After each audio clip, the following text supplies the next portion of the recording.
मी साहिल सुनील मोठे मालुंगे पडवळमध्ये हो. आता जिल्हा परिषद पंचायत समितीची निवडणूक येऊन ठेवलेली आहे. विविध उमेदवार आता प्रचाराला देखील लागलेले आहेत. काय वाटतंय, विकास कोणाच्या माध्यमातून झाला?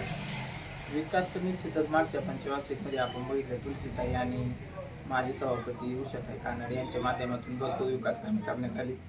तसे आमच्या गावात बघितलं तर कॉन्क्रीटचे रस्ते असतील, परत अंगणवाडीसाठी निधी असेल, सभामंडपांसाठी निधी असेल, भरपूर कामं झाली माळूंमध्ये पण. एकंदरीत असं नागरिकांमध्ये चर्चा आहे, तुलसीताई बोरे या गेल्या 8 वर्षात काही गावांमध्ये फिरकल्या देखील नाही, असं नागरिकांचं म्हणणं आहे. आता आपण बघितलं तर कोरोनाच्या नंतर प्रशासक काळ लागला, त्याच्यामुळे गेल्या ज्या 4 ते 5 वर्ष मागचे इथून मागचे असतील त्या काळामध्ये ते निश्चितच फिरलेले आहेत, कार्यक्रमाला आलेत. परत जर समजा त्यांना लोकांच्या सुखदुःखात सहभागी होतात ना, त्यांना जरी वेळ नाही भेटला तरी सचिन भाऊ नक्कीच लोकांच्या सुखदुःखात सहभागी होत होते.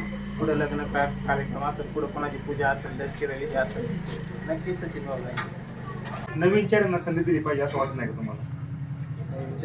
तिथं पाहिजे तसं बघितलं तर, पण आता हे बघितलं जेडपी मध्ये काम करायचं म्हणजे अनुभवाची कस पण नक्कीच लागते. एकंदरीत विकास कामं ही तुलसीताईंच्या माध्यमातून होतील असं मला विकास कामासाठी निधी कसा खेचून आणायचा याचा अनुभव पाहिजे ना. तुलसीताईंनी नक्कीच मागच्या पंचवार्षिक त्यांना अनुभव आहे आणि या दुसऱ्या पंचवार्षिकला नक्कीच ते निवडून येतील, आम्हाला खात्री आहे.